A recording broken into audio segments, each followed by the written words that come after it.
created using Powtoon.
folks. My name is Ralf Friedrichs. I just want to share my story with my situation back in 1981 in the United States Marine Corps. I was sitting in a chapel during boot camp, and a chaplain tapped me on the shoulder and asked me to come into his quiet room.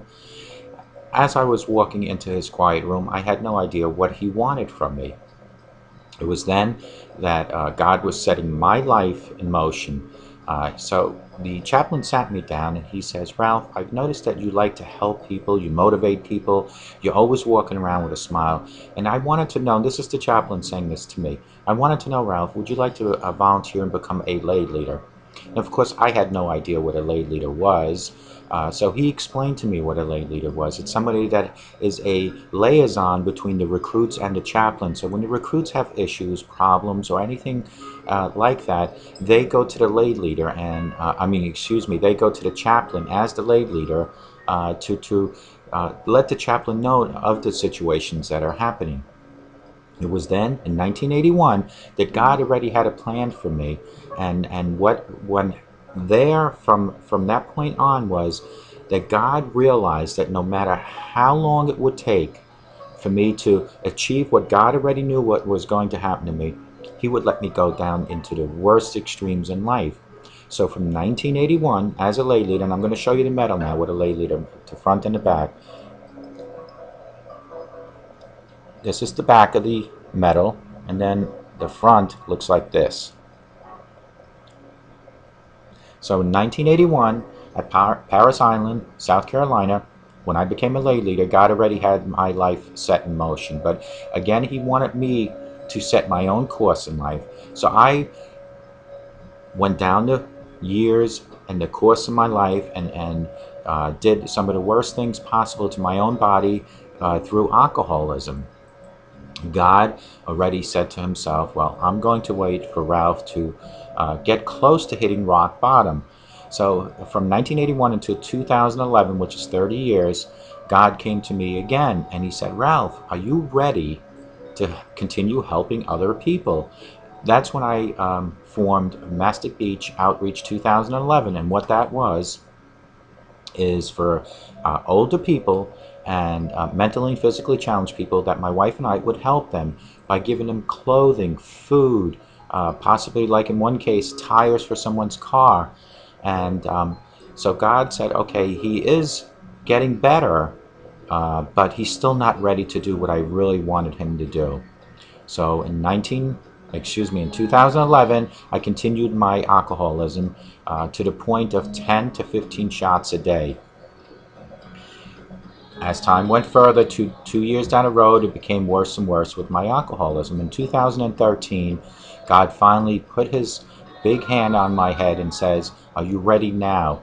That is when I hit rock bottom. June 22nd, 2013, I reached out and I finally admit that I had an alcohol problem. It was then when God lifted me up and set my life in motion for today, September 2nd, 2014. So from 2013 until 2014, I continue educating myself and you, others, through my websites, through my videos on how to battle with addiction. And God saw this, and He said to Himself, Ralph is still continuing helping people. So in between 2013 and 2014, as time was going by, and I proved to God that I was really reforming myself, that God introduced me to Dr. Luis Gonzalez.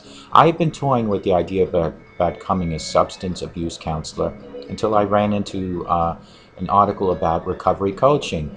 So I thought it was very ironic that God had planted Dr. Luis Gonzalez from Starting Point, that's StartingPointmn.com, 844-414-844, into my life. Dr. Luis Gonzalez gave me the educational programming to turn me into a recovery coach.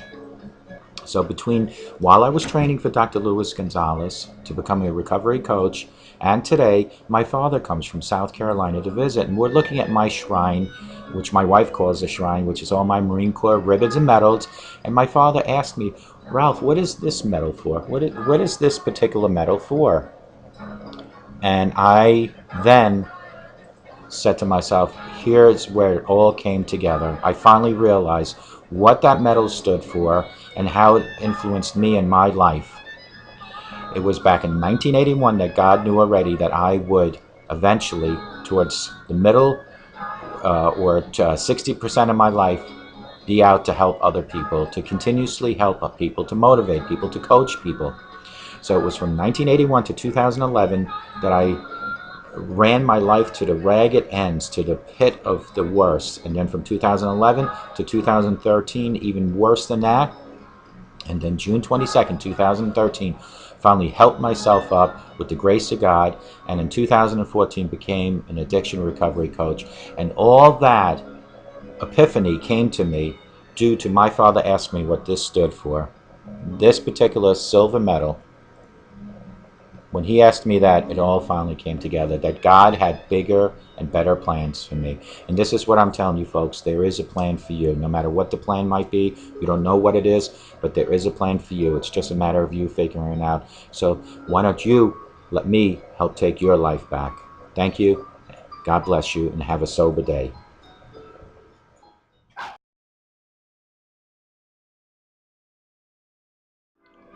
Good morning and welcome to Take Your Life Back Today show with me, Ralf Friedrichs. Today, I want to address something because a lot of people constantly, weekly sometimes, send me emails and saying to me, why do you do what you're doing? Although I am an addiction recovery coach, I hardly ever make any money doing this. But yet I spend tons and tons of money to promote and focus on recovery. So people always say, why do you do what you do? Well, today's topic, stay tuned, is helping others in recovery addicts help themselves by helping others. And I'll explain to you how that works. First, not more importantly, but as important, I need to give a shout out to a good friend of mine, Dr. Luis Gonzalez from StartingPointMN.com. Dr. Gonzalez has two entities to his business. Well, he has three, but two that I speak about. The first one is to walk with you from your addiction to your recovery daily, hand in hand, 24 hours at a time. He will never ever, like myself, look at your past, because honestly, we're not counselors, we're not therapists. What we are is addiction recovery coaches, and what we want to do is motivate you. We want to get those questions answered that you already have the answers inside you to the surface. So our job is to help you do that 24 hours at a time. It's like the good old AA concept, one day at a time. Call him, 844-414-8444. That's Dr. Luis Gonzalez from StartingPointMN.com. On the other side of his business, he can turn you, yes you, into an addiction recovery coach. If you have passion, personality, and professionalism, he can help you become an addiction recovery coach. But you need to really give him a call at 844-414-8444. Tell him that Ralf Friedrichs from Take Your Life Back Today show sent you. Also give a shout out to GlobalEyeglasses.com, where they are focused on saving you money. They have transitions, they have photochromatics, they have polarization, they have line bifocals, they have no line bifocals. They have over 1,200 frames. Even Elton John would be amazed by some of the styles they have. The frames start as low as $6. You need to get in touch with GlobalEyeglasses.com, and if you have any questions whatsoever about the company, you can certainly text me at 631-599-0218, or you can call me at 844-405-HELP. Because not only do I know this company very well, but I am also a board-certified optician, and I can certainly help you. Also want to just give you a quick update on my website. It is still in construction. However, it is available for you to view. All you need to do is go to www.takeyourlifebacktodayShow.com, and you can see what's going on. We have over 350 shows under our belt now. Of course, shooting for that 1,000 is far down the road, but we are slowly but surely moving there. Again, people always say to me, why do you do what you do? What satisfaction do you get? What do you get out of it? Do you make money out of it? Well, let me answer some of those questions. First thing is I am an addiction recovery coach. But I didn't become an addiction recovery coach for the money. What I became an addiction recovery coach is to help you, because my concept, as you will tell when you read my website under blog, is by helping you, I help myself.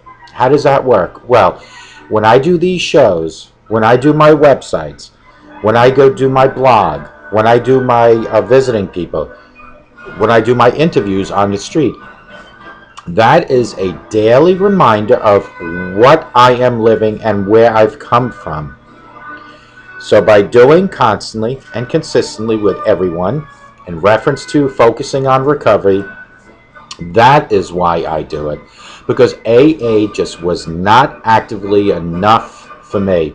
Sitting in a classroom or in a church for an hour and a half a day will not prevent me from drinking again. But doing what I am doing, the way I'm doing it, the way I have been doing it for a year and a half now, is very effective, and I can promise you that no matter what methods you try, if you try my methods, it will help take your life back. Let's go right into it. Helping others in recovery. Recovery addicts help themselves by helping others. There are many resources available to help those struggling with addiction. The variety of what is available should mean that there is something to suit everyone. There are so many different ways.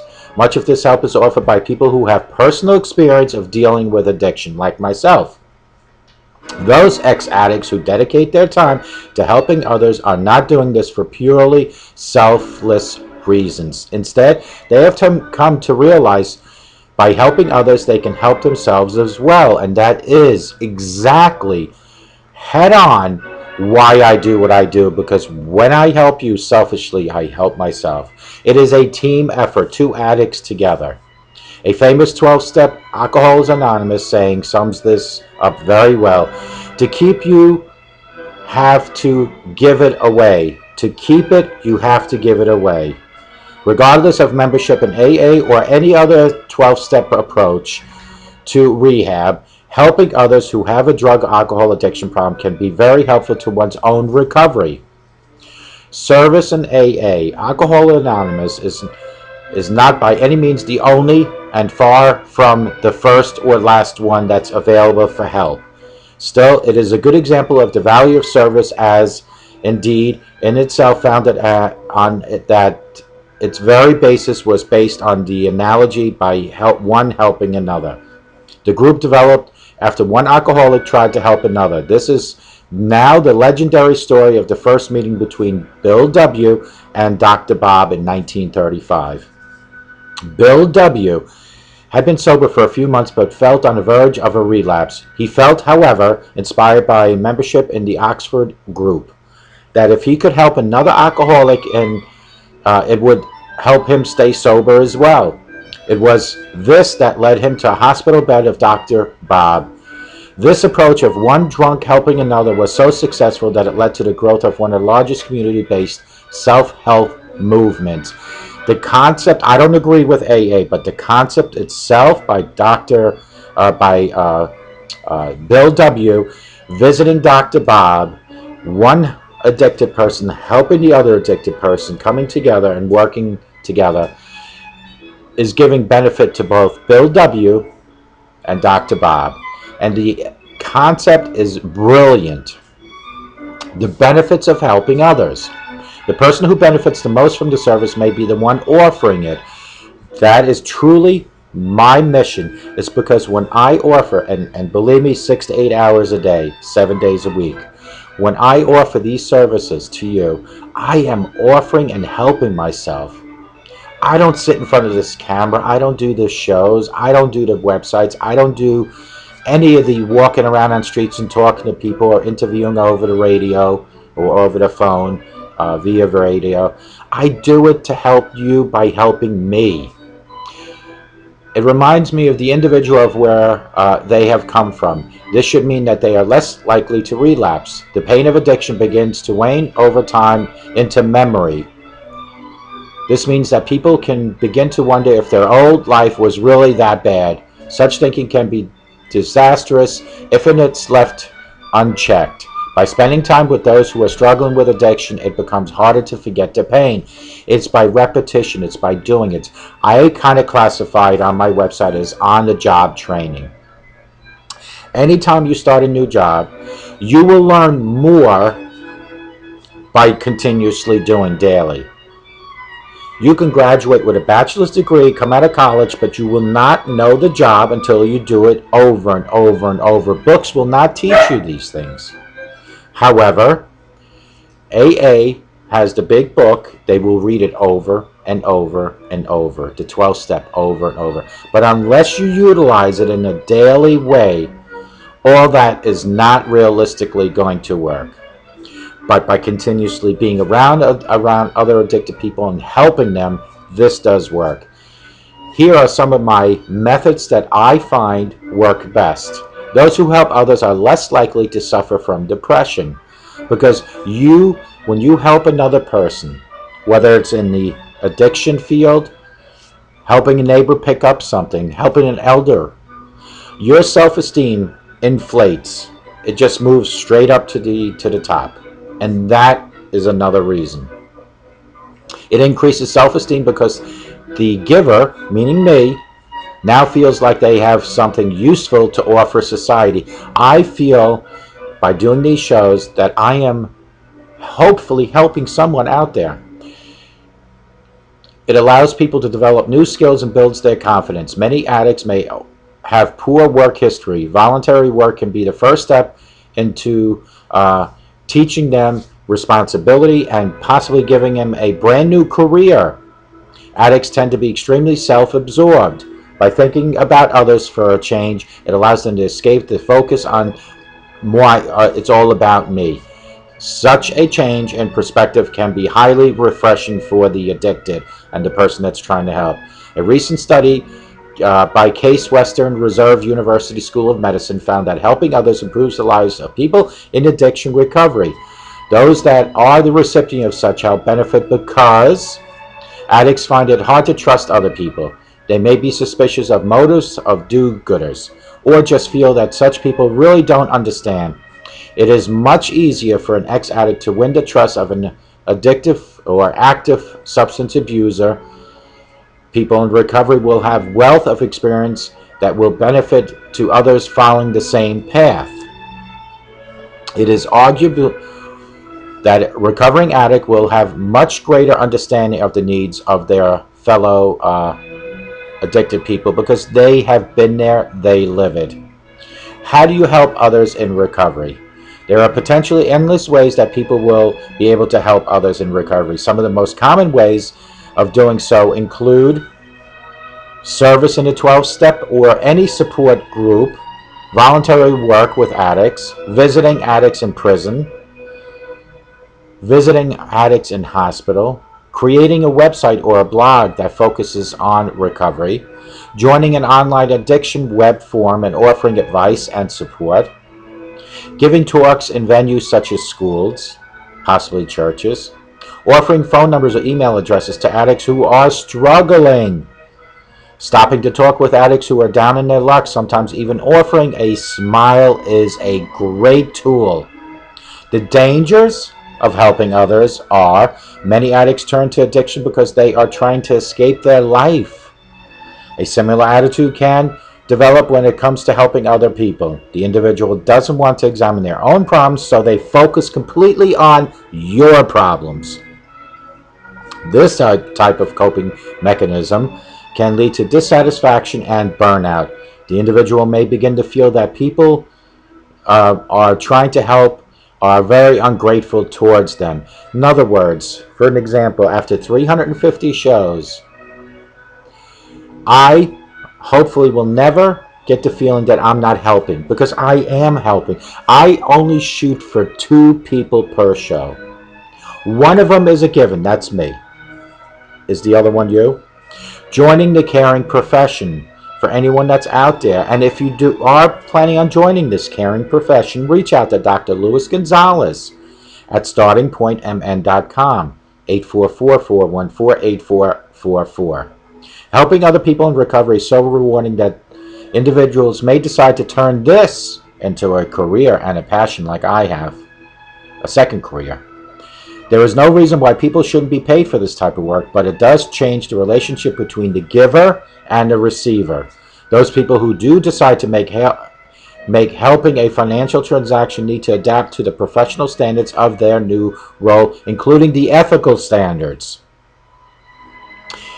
This is my explanation of how or why I do what I do. I do what I do because I feel God has called upon me in 2013 to continue what He had asked me to do in 1981, and to do a quick recap on that because a lot of people might not know my story. In 1981, when I was in boot camp in the Marine Corps, the chaplain tapped me on my shoulder and asked me to come into his quiet room. As I sat there, he said to me, "Ralph, how would you like to become a lay reader?" Now, of course, I had no clue what a lay reader was. As he was saying this to me, he goes, "And in return, you'll get to make phone calls to your home and get some soda." Well, this was a huge gift. So I said, of course I'll become a lay reader, not even knowing what I was getting myself into. As time went on, a lay reader definition came very clear to me, and that was to help others. You see the connection? I was the liaison between the recruits and their problems and the chaplain who could solve those problems. I was in between there. I was the messenger between one to the other. I was the person, the voice of reason. It was then, in 1981, that God already set the stage of what would happen in 2013. Of course, I not only did not know that then, but throughout 81 all the way to 2013, didn't know that that was going to happen. In 2011, I did have a clue that it might happen because I created Mastic Beach Outreach 2011, and what that consists of is helping elders and helping handicaps. And that went off very well, but it still was not my calling. I needed to do something that I can directly relate to. And what better way for an alcoholic to directly relate to other alcoholics? What better for an addiction or addicted person to directly relate to other addicted people? June 22nd, 2013, when I had my rock bottom, and God said to me, "Ralph, it is now time for you to continue doing what you were supposed to be doing in 81 and continuously doing." God could have called me many times before then. He had given me every opportunity. He had thrown every obstacle my way. Accidents. Major one in the Marine Corps. Another one in Alaska. Couple close calls with overdoses. Yet everything He threw in front of me, He kept me alive for a reason. And that reason was to become His servant in 2013, to continue and to fight and to focus on recovery through my mouth, through my show, to your living room, to your kitchen, to wherever you might be in jail or in a homeless shelter. Again, I want to make it very clear. I, although am a master addiction recovery coach, hardly earn any money doing this. The only money I've earned so far is through some sponsors. And that was just enough money to supplement some of my cost factors to continue doing my shows. I am totally spending 90% of my own money. And this is why I have asked people that watch my show to try to help me, not with money, but with other things, such as I need better equipment to continue my shows, better quality. I need some sort of possible place that I can sit down, like a studio, where I can interview people or even do my show from there. And I know viewers, there are some of you folks that have the capabilities of helping, and in God's time, help will come. I wish I had the money to buy a better camera. But there is a lot of money that goes into doing these shows. But I will continue doing with the equipment that I have, with the living room that I sit in to do my shows, because even this little bit is still enough to keep focusing on recovery and addiction and the epidemic of drug war here in the United States and globally.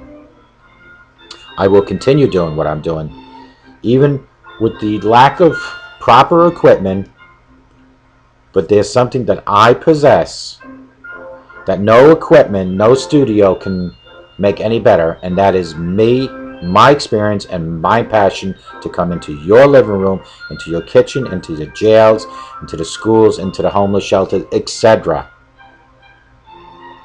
But if there is anyone out there that can literally help me, text me at 631-599-0218. If there's anyone that has some better video camera for me to utilize, possibly a studio, or any other way, or possibly wants to help me during my shows as a team, reach out to me, 631-599-0218, or even call me on my hotline, 844-405-HELP. Let's do a recap on why it is so important that if you're addicted, by helping other addicted people, you are helping yourself. You might not realize it, but you truly are. Here are the reasons. Those who help others are less likely to suffer from depression because you are feeling better about yourself. When you help others, you feel better. It increases your self-esteem because the giver now feels that they have something useful to offer to you, society. It allows people to develop new skills and builds their confidence. Many addicts may have poor work history. Well, this voluntary work can be the first step back into a successful career. Addicts tend to be extremely self-absorbed. By thinking about others for a change allows them to escape their focus on themselves. Such a change in perspective can be highly refreshing in their own life. A recent study by Case Western Reserve University of Medicine found that helping others improves the lives of people in addiction recovery. Those are the recipient of such help benefit because addicts find it hard to trust other people. They may be suspicious of the motives of the do-gooders, or just feel that such people really don't understand. It is much easier for an ex-addict to win the trust of an active substance abuser. In other words, I hope that you will trust what I tell you, because I'm very transparent about me and my past, that you trust what I'm telling you is the correct thing. There is nothing for me to gain other than the satisfaction of knowing that I am helping you. People in recovery will have a wealth of experience that will be a benefit to others following the same path. My past, my experience, my daily struggles in recovery are going to help you. It is arguably that a recovering addict will have a much greater understanding of the needs of their fellow addicted people. How to help others in recovery. Service in a 12-step or any support group is one way. Voluntary work with addicts is another way. I need you. If you're out there, you want to help me in the crusade, get in touch with me, 631-599-0218. Visiting addicts in prison, that is so important.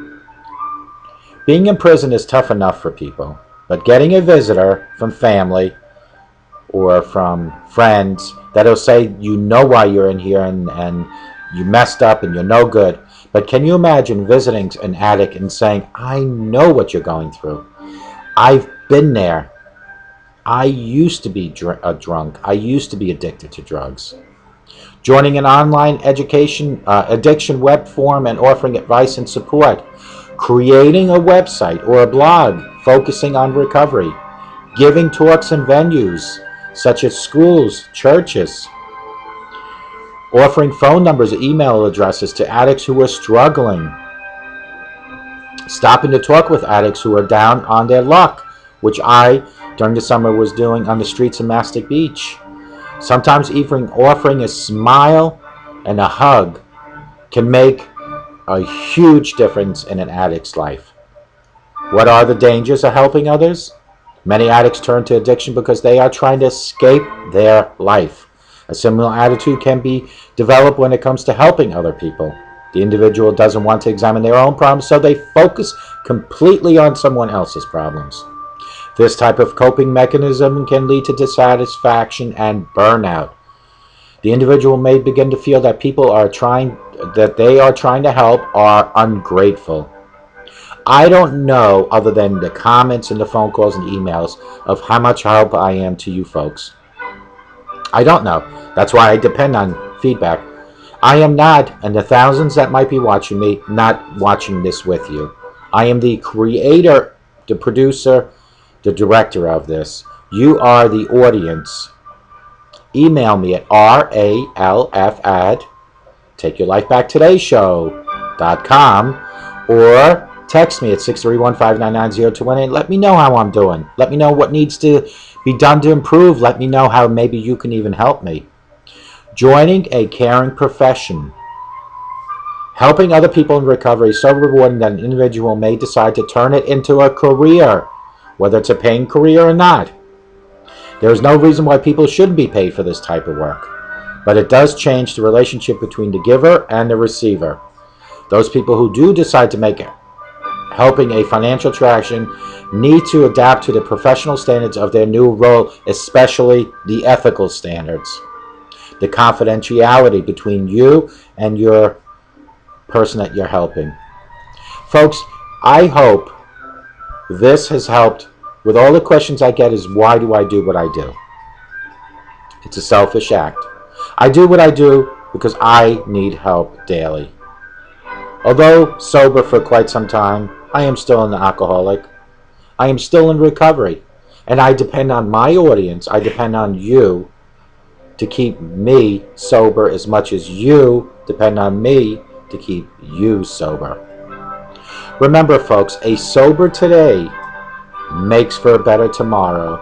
And if you let the sunshine into your heart and into your home, you will get nothing but positive results. If you think positive, you get positive results. Think about that. If you think positive, you will reap positive results. I hope to God that each and every one of you folks in my audience has a great day. But more importantly, I hope to God that you have a sober day. And may God bless you. Take care. Bye-bye.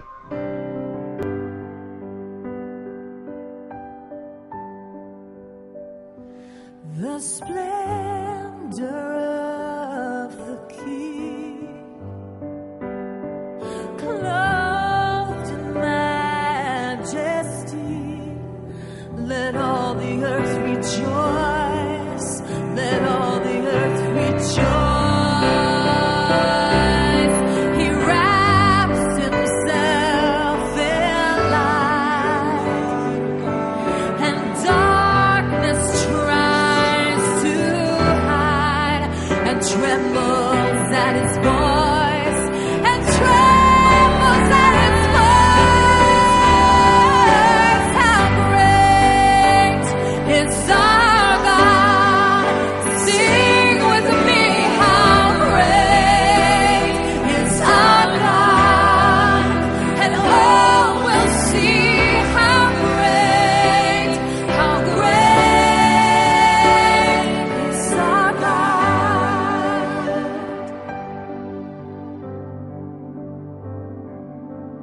The splendor of the King,